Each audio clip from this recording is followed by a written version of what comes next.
Collectif Éthique sur l'étiquette avait choisi en fait comme méthode d'action déjà initialement d'être un collectif pluriacteur. Donc il rassemble des ONG, des syndicats, des organisations de défense des consommateurs qui ont décidé de mettre en commun leurs différents modes d'action, leurs différentes natures au service d'un sujet sur lequel ils n'avaient pas d'expertise particulière, qui est effectivement la défense des droits humains au travail dans le secteur éminemment mondialisé de l'industrie de l'habillement.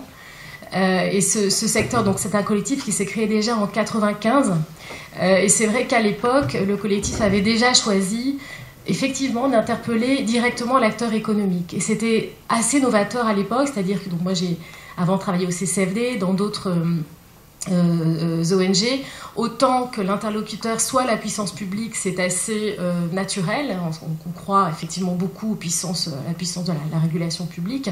Mais l'idée du collectif et du réseau mondialisé aussi dans lequel il s'insère, qui s'appelle la Clean Clothes Campaign, était de dire dans les États où il n'y a pas de régulation, dans les endroits où il n'y a pas d'état de droit, on a effectivement, en attendant que se construise, je dirais, la régulation publique dans ces États, qu'il y a un cadre qui garantisse la satisfaction des droits fondamentaux, et c'est le cas du Bangladesh, et c'est le cas du Cambodge, etc. On peut interpeller cet acteur qui est devenu l'acteur le plus puissant de la mondialisation et laisser en effet totalement libre d'agir et de mener son activité économique. C'est vrai qu'entre 1995 et aujourd'hui, par ailleurs, les entreprises ont vu leur pouvoir grandir, croître. On a multiplié par 10, et je pense un peu plus désormais, le nombre de sociétés transnationales depuis 20 ans.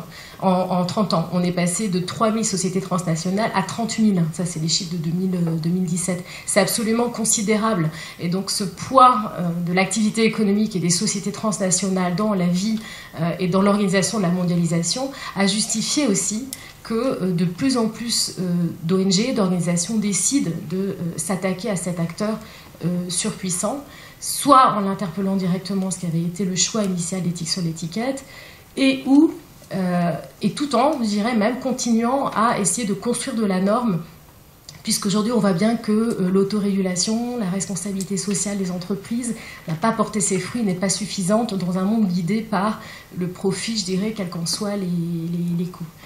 Et le secteur de l'habillement, du textile, il est tout à fait symbolique de cette mondialisation dérégulée qu'a décrite Florence tout à l'heure.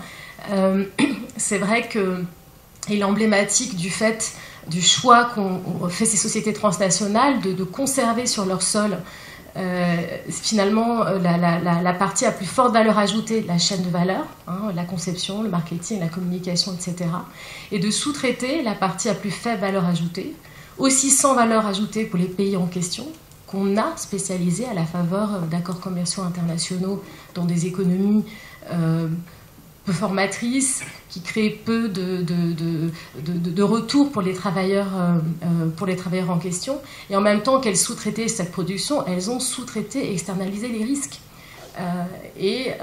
En même temps, effectivement, qu'elles ont éclaté, élargi leur chaîne de sous-traitance, leur chaîne de valeur, ces sociétés transnationales ont réussi complètement à diluer leur responsabilité, puisque au-delà de la relation contractuelle ou de la relation mère-filiale, eh bien, autant on arrive à faire remonter les capitaux jusqu'à la maison mère, on arrive à remonter la chaîne de valeur via la circulation des capitaux, autant la responsabilité ne remonte pas jusqu'à l'entité qui a le pouvoir, donneuse d'ordre, ou la maison mère sur l'ensemble de la relation d'affaires.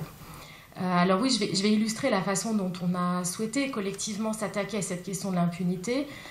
On a évoqué le désormais très célèbre accident dramatique du Rana Plaza. Je rappelle en quelques mots, donc c'est cet immeuble qui s'effondre à Dhaka, dans la banlieue de Dhaka, capitale du Bangladesh, le 24 avril 2013, et qui hébergeait 8 ateliers textiles sur 5 étages, dans lesquels travaillaient plus de 3000 ouvriers de l'habillement, en très grande majorité des ouvrières. 85% des femmes dans l'industrie de l'habillement, des ouvriers dans l'industrie de l'habillement sont des femmes, et donc elles sont aussi bien sûr les premières touchées par ces inégalités.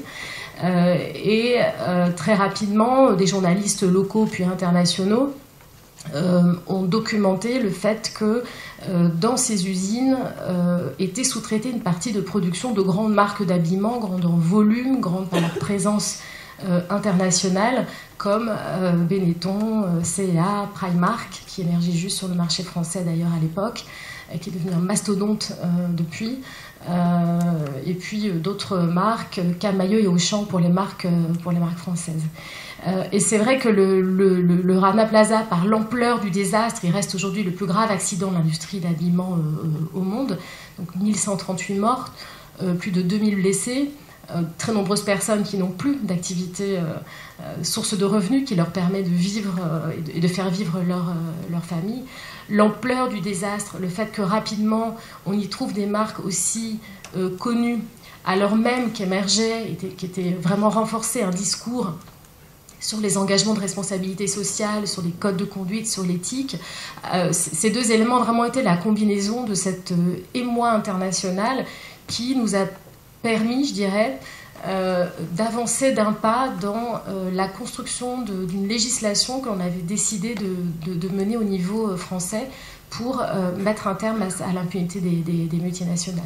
Et autant le Rana Plaza a illustré cette mondialisation totalement dérégulée, les conditions déplorables aussi de salaire, de travail et même de sécurité dans lesquelles étaient ces travailleurs, autant il a illustré le fait que parmi les acteurs de la mondialisation, l'acteur le plus puissant n'était absolument pas redevable de ses actes et des impacts sociaux et environnementaux de son activité.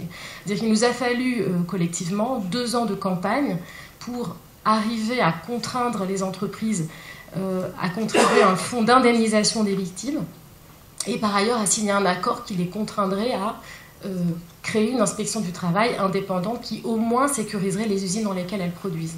Et finalement, l'idée était de dire on ne peut plus, ça ne peut pas être uniquement à la mobilisation citoyenne de régler les désordres de la mondialisation, la faillite des États et l'absence de cadre international. Et le fait qu'on ait montré que quand bien même il y a un accident aussi dramatique, rien n'oblige les sociétés et ces sociétés en question à réparer, nous a permis de pointer aussi et de montrer concrètement, enfin nous a permis, on ne l'a pas évidemment suscité, mais en tout cas quand on a discuté avec les citoyens pendant des années, des mois, mais avec les députés qui ont aussi découvert l'ampleur de la dérégulation finalement, nous a permis de dire voilà contre quoi on lutte.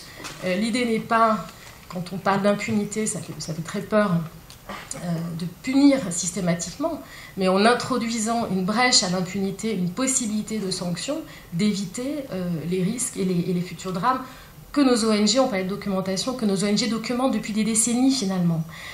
Lorsque le Rana Plaza s'effondre, le collectif Éthique sur l'étiquette et Peuple solidaire, à l'époque devenu ActionAid, nous avions déjà documenté plus de 700 morts dans des accidents, des incendies d'usines ou des effondrements d'immeubles au Bangladesh. C'est-à-dire, nous avions déjà documenté le fait que cette industrie, qui est devenue la deuxième industrie textile au monde, derrière la Chine, si vous voyez l'ampleur, la différence entre les deux pays, c'est absolument considérable pour le Bangladesh. 3 millions de travailleurs vivent de l'industrie de l'habillement. On avait déjà documenté le fait que cette industrie a cru, à la faveur notamment d'accords commerciaux avec l'Union européenne, sans qu'il y ait un investissement dans des bâtiments qui soient capables d'assurer un environnement sain aux travailleurs du textile. On a laissé cette industrie complètement... on a laissé aussi l'État du Bangladesh qui a une très forte responsabilité, qui par ailleurs a la responsabilité. Il y a une très forte connivence entre les pouvoirs politiques et les pouvoirs économiques au Bangladesh. Un tiers des députés sont des patrons d'usines. Donc le régulateur, le législateur est jugé parti, effectivement. Donc il y a aussi effectivement cette pression mondiale collective sur cet État pour dire on fait de cet État la main-d'œuvre la moins chère au monde. Ce sera son avantage comparatif, au lieu d'investir dans une industrie qui pourrait être effectivement pourvoyeuse de meilleurs emplois, avec un meilleur contenu, un niveau de formation, et permettre de satisfaire la promesse initiale de la mondialisation économique, qui était de dire que par l'accroissement des échanges, on allait sortir de l'extrême pauvreté, de la pauvreté, les personnes qui bénéficieraient de ces échanges. Et vraiment, le secteur textile est l'exemple de la faillite de cette pensée, et donc l'illustration aussi de cette trop grande libéralisation. On s'était déjà regroupé en collectif à partir de 2012 avec le CCFD Terre Solidaire, Amnesty International, Sherpa, les Amis de la Terre, collectif éthique sur l'étiquette et ActionAid. On a rapidement été chercher les syndicats et puis d'autres organisations qui nous ont rejointes parce que on voyait bien que collectivement, cet acteur, enfin toutes nos études tendaient de plus en plus à travailler sur l'impact de l'action économique et l'impunité des multinationales. Et on a décidé de travailler ensemble à élaborer une loi en France qui mettrait une brèche à cette impunité.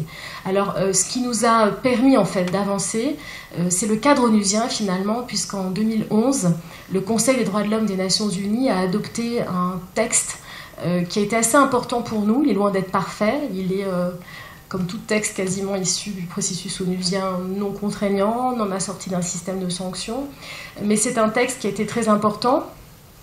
Donc, il s'appelle les principes directeurs des Nations Unies relatifs aux entreprises et aux droits de l'homme, 2011.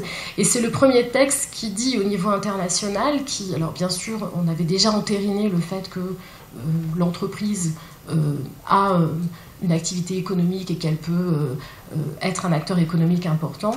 Mais c'est le premier texte qui entérine, et signé par les États, le fait que les États ont l'obligation de respecter les droits, de protéger les populations des violations de leurs droits fondamentaux par les entreprises, que les entreprises ont l'obligation de respecter ces droits et que les deux ensemble ont une obligation de réparation des victimes. Et ce texte dit non seulement que l'entreprise donc entérine pour la première fois qu'elle peut avoir un impact social et économique grave et constituer des atteintes et des dommages graves à l'environnement et aux droits fondamentaux, mais que sa responsabilité s'étend sur l'ensemble de sa relation d'affaires. C'est la fameuse due diligence et donc le devoir de vigilance. Que les travailleurs ne soient pas liés par le lien contractuel, qu'ils ne soient pas directement employés par l'entreprise, jusqu'à la dernière ouvrière qui travaille chez elle à domicile dans le secteur informel pour Zara, l'entreprise donneuse d'ordre et la maison mère. Et c'est vrai que on a des illustrations aujourd'hui dans l'actualité. L'ERICA a été un exemple très fort de la façon dont, par la jurisprudence, on est remonté à Total, finalement, pour ne pas... Je reviendrai peut-être tout à l'heure sur la question de l'ERICA, mais ce texte dit on ne peut pas échapper à sa responsabilité, et donc on ne peut pas dire je ne savais pas, ou je produis ma production de vêtements, ça a été la grande défense des entreprises, on ne savait pas qu'on sous-traitait au Rana Plaza, c'est tout à fait probable. C'est tout à fait le problème. Soit vous ne le savez pas, en vertu des textes internationaux, vous en êtes responsable. Et donc, on a été chercher des députés. On a vraiment eu la chance d'avoir des députés remarquables qui sont mobilisés corps et âme pour un texte de loi auquel ils croyaient. On a mobilisé une majorité à gauche, PS, Europe Écologie Les Verts, SRC à l'époque communiste. On a créé un cercle parlementaire de discussion dans lequel ONG parlementaires, on allait proposer d'élaborer une proposition de loi qui traduirait ce texte international dans la législation française. Ce texte des Nations Unies étant entériné, signé, ratifié par la France avait normalement l'obligation de le traduire dans ces textes. Et donc de traduire une obligation de vigilance pour les sociétés multinationales françaises vis-à-vis des impacts sociaux et environnementaux de leur activité. Je vais vous passer les 4 années de travail qui ont séparé le colloque fondateur à l'Assemblée nationale en 2012 et l'adoption de cette loi en 2017. Je vous en donne quelques grands moments importants. D'abord, ça nous tenait à cœur que ce soit une proposition de loi, ce qui n'est pas donc un texte émanant de la représentation du Parlement, des députés, donc c'est pas un projet de gouvernement, et c'est assez rare pour être noté finalement, c'est vraiment un projet qui a été porté par le Parlement, ça veut dire qu'il y a une navette parlementaire très longue entre les deux chambres, surtout qu'on avait à l'époque un Sénat majoritaire PS, enfin à gauche disons, et un Sénat bien ancré à droite avec un rapporteur qui s'est très lié au lobby économique, qui s'est énormément opposé au texte. Une fois qu'on avait rassemblé ces députés, donc Daniel Leroy pour Europe Écologie Les Verts et Dominique Potier pour le PS, qui a repris le texte, et donc on a mobilisé des juristes, des chercheurs, en faisant attention qu'on fasse de cette question un sujet de société et pas un sujet d'ONG.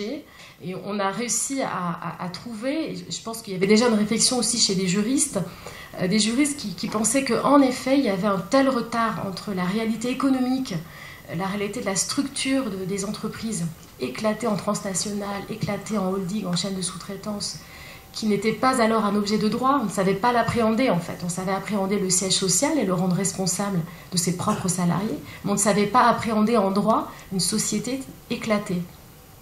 Et ces juristes ont effectivement travaillé sur le fait qu'il fallait simplement que le droit, la réalité juridique, la réalité de la loi rattrape la réalité économique et qu'on puisse remonter la responsabilité à ce qu'on appelait le groupe de société. Et donc on a essayé de produire de l'argumentaire, on a mobilisé nos militants, et les militants se sont énormément mobilisés. Là je rejoins, donc j'ai entendu la fin de l'intervention de Cécile, et nous on peut dire que cette loi on l'a obtenue aussi parce qu'on a eu une mobilisation citoyenne. Par ailleurs, la cible étant les députés, il s'est aussi créé un travail assez intéressant d'interpellation, mais aussi de dialogue avec les élus locaux. Et c'est quelque chose dont les élus ont pu se saisir pour défendre un texte auprès de leurs confrères, auprès même de la majorité de gouvernement, auprès du ministre de l'économie qui était à l'époque Emmanuel Macron et qui a été le plus grand opposant à la loi. Il a fallu son départ et son remplacement par Sapin en fait à l'époque pour qu'on puisse vendre aussi ce texte comme le dernier texte de gauche qui sauverait le gouvernement. Donc on a eu un certain alignement des planètes, mais c'est pour vous expliquer un peu la combinaison de l'action finalement et qu'on arrive collectivement à faire sur un sujet qu'on a vendu comme un sujet d'intérêt général. Tous les travailleurs, tous les droits fondamentaux doivent être respectés où qu'on soit dans la mondialisation. À force de travail, de mobilisation médiatique, ce texte a été adopté en mars 2017 et instaure désormais cette obligation qui permet, en cas de dommages graves, de saisir un juge français qui pourra décider ou pas si le dommage, le futur effondrement, pollution grave, est dû au manquement de la maison mère à son obligation de vigilance contenue dans cette loi, ou le cas échéant un autre facteur, et pourrait éventuellement condamner l'entreprise à des dommages et intérêts pour les victimes, ce qui est la finalité finalement de notre combat, c'est de permettre aussi l'accès des victimes à la justice.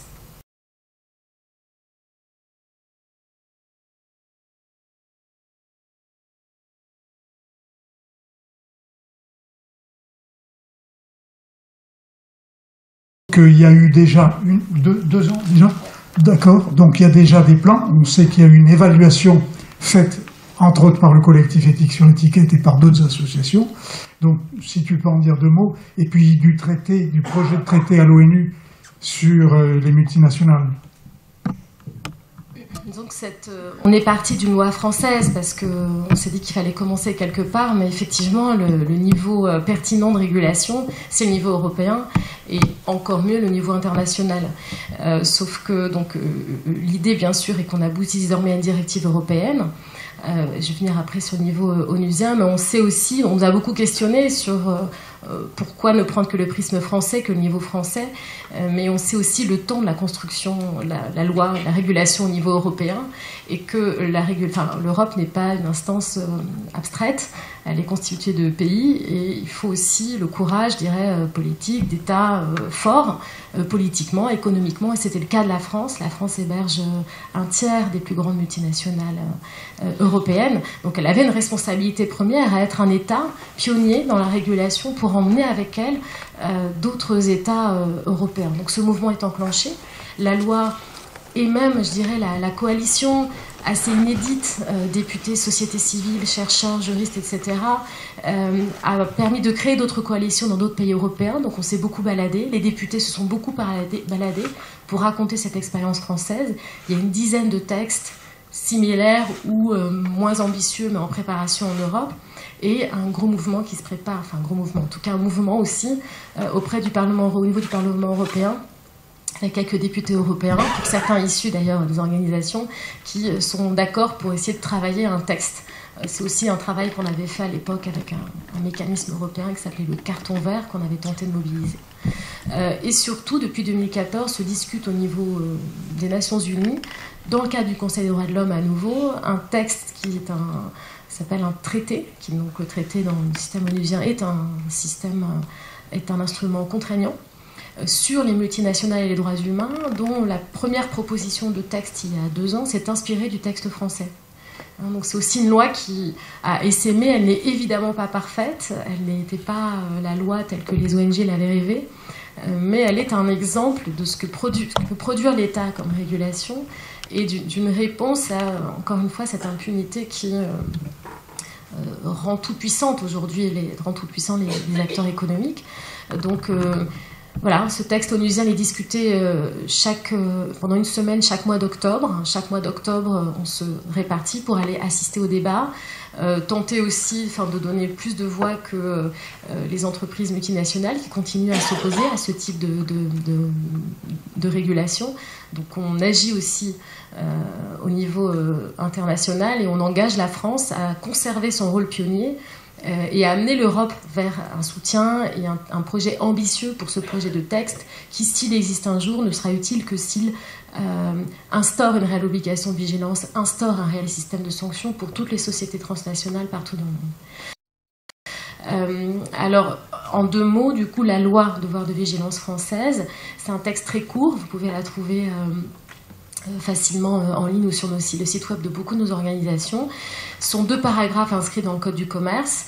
Le premier indique que toute société transnationale de plus de 5000 salariés ou de plus de 10 000 salariés en France et à l'international, donc ce sont des seuils sur lesquels on a perdu, je dirais. On ne souhaitait pas évidemment qu'il y ait un tel niveau de seuil parce que ça exclut un grand nombre d'entreprises.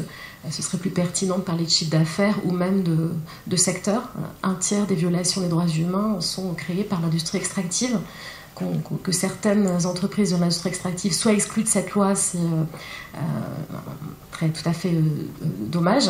Toujours est-il que ces entreprises sont concernées et elles doivent publier et mettre en œuvre un plan de vigilance, c'est-à-dire un texte qu'elles doivent publier avec leur rapport annuel, dans lequel la société dit les impacts sociaux et environnementaux que peut causer son activité partout où elle opère.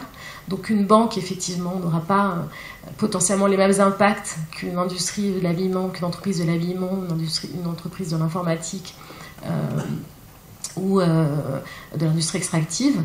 Et surtout, en face, les mesures qu'elle va prendre pour prévenir ces risques. Et c'est sur ces mesures que le juge va pouvoir statuer. Donc ça, c'est première obligation. Si l'entreprise ne le publie pas ou fait un plan déplorable, ce qui a été le cas des premiers plans, Auchan, c'est une page recto verso, pour tout le groupe Muliez. Donc voilà. On a proposé souvent de donner des cours de droit, d'aider les entreprises à décrypter ce texte de loi de 4 lignes, 2 fois 4 lignes. On peut, donc les parties ont intérêt à agir, c'est-à-dire nos organisations peuvent mettre en demeure l'entreprise de publier son plan, et sous 3 mois, si l'entreprise n'a toujours pas publié son plan, saisir un juge qui va contraindre, potentiellement sous astreinte, donc sous amende financière, l'entreprise de publier son plan ou de l'amender s'il est incorrect.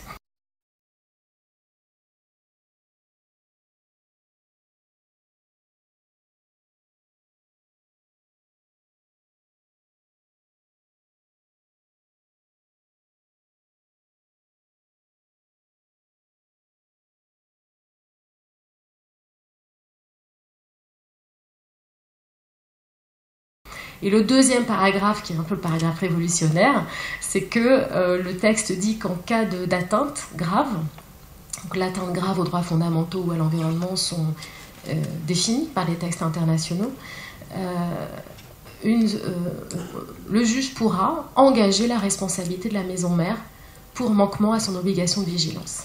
Alors on a fait une étude effectivement collective qui dit que les premiers plans sont mériteraient déjà une première série de procès, mais qu'on laisse effectivement, c'est vrai que c'est tout un bouleversement en interne aussi dans l'entreprise, ça veut dire qu'elle doit avoir une visibilité sur l'ensemble de la chaîne d'approvisionnement. On leur demande de faire une cartographie des risques par exemple, et les entreprises par exemple de l'habillement qui n'identifieraient pas, comme c'est le cas le Bangladesh, comme un secteur à risque, ou le risque de sous-traitance dissimulée, aucune ne l'a faite. Là, on considère que les plans ne sont pas sérieux. Donc, ce qu'on dit, c'est que la première année, on veut bien qu'il faille le temps de s'approprier la loi, en interne aussi, de mobiliser les équipes. La deuxième... On n'a pas fait de rapport encore pour la deuxième année, mais on reconnaît que pour l'instant, ça reste un exercice de communication. Malheureusement, les entreprises s'en saisissent comme un moyen de dire au public ce qu'elles font de bien, alors que l'exercice est de dire comment elles préviennent les risques. Et la deuxième étape, c'est que plusieurs organisations ont déjà adressé des mises en demeure qui concernent toutes. Alors, l'entreprise qui a l'honneur de ces mises en demeure, c'est Total. Et donc c'est nos copains il y a plusieurs mises en demeure, notamment par des organisations comme les Amis de la Terre. Je ne sais plus si Attaque est dans le coup d'une des mises en demeure, je ne sais plus, mais notamment l'association des écomères par exemple. Donc ça c'est intéressant, c'est assez intéressant, une association de députés, de représentants de collectivités, de maires engagés sur ces questions. Donc c'est une loi dont peuvent se saisir plusieurs organisations de la société civile. Donc pour l'instant, Total a répondu que son plan était très très bien. Il y a eu plusieurs mises en demeure, souvent sur différents projets. Le plus emblématique, le dernier, c'est Survie, les Amis de la Terre et... je ne vais pas dire de bêtises, mais peut-être LV COP21, qui ont mis en demeure Total pour un projet en Ouganda qui se traduit par des déplacements de population, des accaparements de terre, des pollutions, la totale. Et donc là, il y a une première convocation devant le juge en janvier. Donc c'est un moment extrêmement important parce que finalement le premier cas va faire jurisprudence et on a intérêt à ce que cette loi soit utilisée à bon escient. Et moi je trouve ça intéressant que ce soit utilisé pour des violations au sud parce que les autres mises en demeure peuvent concerner l'ensemble de la politique finalement de réduction des risques de ces entreprises. Il n'y a pas qu'une manière de reprendre le pouvoir en fait. Faire voter, faire adopter cette loi, c'en est une. Il y en a d'autres et on les montre tous les jours. J'ajoute à l'exemple EuropaCity. On en a des exemples de causes qui nous semblent totalement perdues et dans lesquelles on arrive à remettre du pouvoir citoyen. Moi je pense qu'on n'aurait jamais dû laisser une telle accumulation du capital, une telle explosion des multinationales. Je pense qu'on n'aurait pas dû, on aurait dû faire ça avant, effectivement. Sauf que je remarque aussi que dans ce contexte où on pense qu'il n'y a pas de normes, pas de régulation, on repère aussi comme un retour à un consensus autour de la norme, autour du fait qu'il faut réguler en fait, parce que même les entreprises peuvent se planter. Là, dans le secteur de l'habillement, il y a des chutes de ventes, il y a une explosion de 30% de l'économie de seconde main. C'est aussi dû à la paupérisation, aux écarts qui s'agrandissent, mais ça dit quelque chose et ça met en cause un modèle, même de manière indirecte. Donc je pense qu'au contraire, c'est le moment ou jamais en fait. Et puis, on arrive à trouver des illustrations du fait que, il y a quelque chose de simple, c'est que si on fait rien, quand on demande parfois à quoi on sert, à quoi servent les ONG, je me dis, si on n'est pas là, c'est pire. Donc l'action, elle aussi, elle se justifie par elle-même, quoi. Le tribunal d'arbitrage, c'est une partie du système, de l'architecture du système international qui montre non seulement qu'il y a une impunité des multinationales, mais aussi une protection. C'est-à-dire que quand on parle de régulation, on arrive tout à fait à produire de la norme contraignante pour protéger la libre concurrence, les investissements, etc. On n'arrivait pas à en produire pour ce qui est des impacts socio-environnementaux. Donc là, effectivement, dans le cadre de la campagne Stop Impunité qu'on a présentée au départ, les mouvements qui travaillent, les organisations qui travaillent au niveau européen à la fois sur le fait de produire de la norme, produire de l'obligation contraignante comme le traité à l'ONU, et les réseaux qui travaillent sur le fait qu'on ait des moratoires sur ces accords commerciaux et qu'on arrête et qu'on cesse finalement de pouvoir créer ces tribunaux. Donc ce sont des tribunaux qui permettent, des tribunaux qui sont contractuels dans les accords commerciaux et qui permettent à des entreprises transnationales d'attaquer des États si elles considèrent que leurs normes entravent leur activité économique. Donc c'est ce qui était en discussion, c'est un peu la réintroduction du bœuf aux hormones si on fait un accord avec le Canada par exemple. Et c'est vrai que ces tribunaux sont utilisés et que des États ont été condamnés effectivement dans le cadre de ces accords commerciaux bilatéraux à payer des amendes. Donc la campagne qu'on mène collectivement, quand on parle d'impunité, on parle de ces deux volets, à la fois l'impunité en raison de la défaillance du droit et à la fois l'impunité dans le sens où il y a des accords d'exception qui protègent en effet l'activité économique. Et la demande, c'est moratoire sur les accords commerciaux et cesser l'existence de ces tribunaux d'arbitrage. On a vu par exemple des États qui ont dénoncé ces accords, parce qu'on peut se demander pourquoi des pays du Sud, par exemple, signent ce type d'accord, qui les met en difficulté. Et on voit bien aussi les déséquilibres. Il y a différentes solutions. Il y a le poids des lobbies économiques, il y a le fait que parfois ces États sont contraints, et parce que en face il y a un chantage à l'emploi, un chantage à l'investissement, etc. Mais on voit aussi des pays qui dénoncent ces accords et un mouvement de plus en plus important pour effectivement rétablir l'équilibre et que les sociétés transnationales ne puissent plus bénéficier de cette justice d'exception.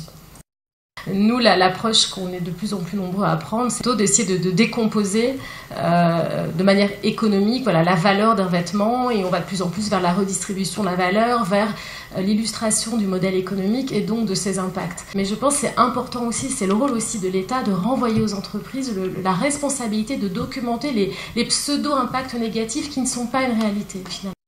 On a beaucoup investi ces dernières années et on a accepté aussi d'investir dans la médiatisation, d'accepter de fricoter avec... C'est pas forcément évident parce que parler auprès du grand public, ça veut dire accepter de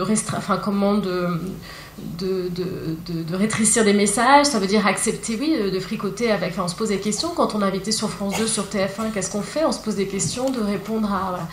Il y a clairement, c'est à nous de construire justement, d'investir le débat public parce qu'il y a différents moyens de communication et de faire en sorte que ces questions soient des sujets d'intérêt général. Je parle pour éthique sur l'étiquette, on est quand même relativement, même voire très bien médiatisé parce que c'est un sujet qui répond à la règle de la proximité. Tout le monde porte des vêtements, tout le monde connaît ses marques et donc ces sujets sont pas mal médiatisés et même de plus en plus. Il y a depuis 2-3 ans la presse dite féminine s'est emparée de la question, des magazines comme Elle, Grazia, mais ça peut être aussi Science et Vie, et puis récemment c'était France 2. Donc on voit que désormais les médias, et c'est aussi parce qu'il y a une demande citoyenne en fait, c'est un peu la poule et l'œuf, ou des youtubeurs par exemple à 1 million, 2 millions, qui sont questionnés pour qu'on parle de sujets qui les intéressent, c'est-à-dire qu'en même temps que les sujets d'impact environnementaux, sociaux émergent dans le débat public, il y a une demande des citoyens d'être mieux informés de ces sujets, donc ça passe aussi par une demande d'interpellation concrète. Et nous, on fait un travail, maintenant toutes les ONG ont des services communication, ont beaucoup investi les réseaux sociaux, essayent de former, de démultiplier, d'essayer de manier aussi les discours médiatiques. Il y a aussi clairement une difficulté quand on a les grands patrons de presse qui sont proches de milieux économiques. Ça nous empêche, pour certains journalistes, j'ai eu plusieurs journalistes pour lesquels ils me disent dans votre bouche, ça pourrait aller. Je vais voir si c'est pas censuré. Ça a été le cas de H&M est un plus gros annonceur que Chanel pour le magazine Elle, par exemple, et donc effectivement, c'est arrivé qu'il y ait eu un article censuré sur en fait H&M avait commandé un papier à Elle en tant qu'annonceur sur sa collection. Ils ont une conscious collection, un peu censément responsable, ce qui n'est pas le cas.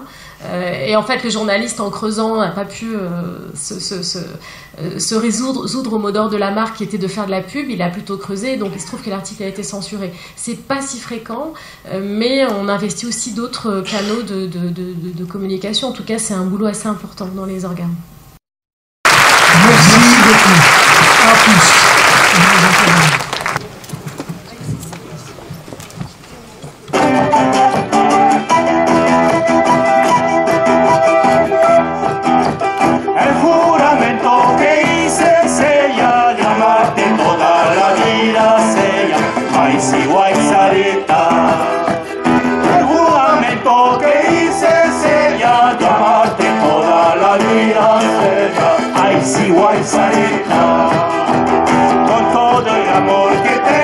doncella aveva giurato di amarti